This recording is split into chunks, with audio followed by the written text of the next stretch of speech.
राजधानी दिल्ली में स्थित भारतीय और मुगल वास्तुशैली से बने इस भव्य ऐतिहासिक कलाकृति का निर्माण 5वें मुगल शासक शाहजहां ने करवाया था। यह शानदार किला दिल्ली के केंद्र में यमुना नदी के तट पर स्थित है, जो कि तीनों तरफ से यमुना नदी से घिरा हुआ है, जिसके अद्भुत सौंदर्य और आकर्षण को देखते ही बनता है। विश्व धरोहर की लिस्ट में शामिल दुनिया के इस सर्वश्रेष्ठ किले के निर्माण काम की शुरुआत मुगल सम्राट शाहजहां द्वारा 1638 ईस्वी में करवाई गई थी। भारत के इस भव्य लाल किले का निर्माण काम 1648 ईस्वी तक करीब 10 साल तक चला। मुगल बादशाह शाहजहां के द्वारा बनवाई गई सभी इमारतों का अपना अपना अलग अलग ऐतिहासिक महत्व है। जबकि उनके द्वारा बनवाया गया ताजमहल को उसके सौंदर्य और आकर्षण की वजह से जिस तरह दुनिया के 7 अजूबों में शुमार किया गया है, उसी तरह दिल्ली के लाल किला को विश्व भर में शोहरत मिली है। इस भव्य ऐतिहासिक किले के प्रति लोगों की सच्ची श्रद्धा और सम्मान है।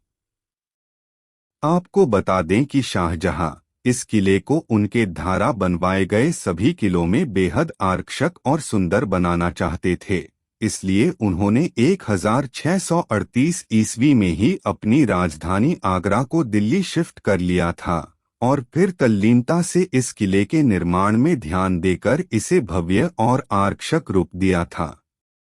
मुगल सम्राट शाहजहां ने आगरा में स्थित ताजमहल को भव्य रूप देने वाले डिजाइनर और मुगल काल के प्रसिद्ध वास्तुकार उस्ताद अहमद लाहौरी को इस किले की शाही डिजाइन बनाने के लिए चुना था।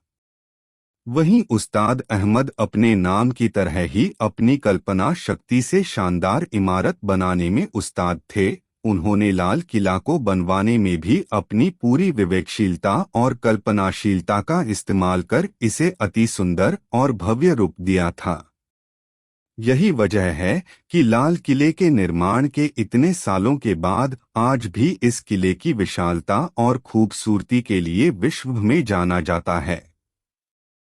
इस भव्य किला बनने की वजह से भारत की राजधानी दिल्ली को शाहजहानाबाद कहा जाता था। साथ ही यह शाहजहां के शासनकाल की रचनात्मकता का मिसाल माना जाता था। मुगल सम्राट शाहजहां के बाद उसके बेटे औरंगजेब ने इस किले में मोती मस्जिद का भी निर्माण करवाया था। वहीं 17वीं शताब्दी पर जब लाल किले पर मुगल बादशाह जहांगीर शाह का कब्जा हो गया था, तब करीब 30 साल तक लाल किले बिना शासक का रहा था। इसके बाद नादिर शाह ने लाल किले पर अपना शासन चलाया। इसके बाद 18वीं सदी में अंग्रेजों ने लाल किले पर अपना कब्जा जमा लिया और इसे किले में जमकर लूटपाट की। भारत की आज़ादी के बाद सबसे पहले देश के पहले प्रधानमंत्री जवाहरलाल नेहरू ने इस पर तिरंगा फहराकर देश के नाम संदेश दिया था।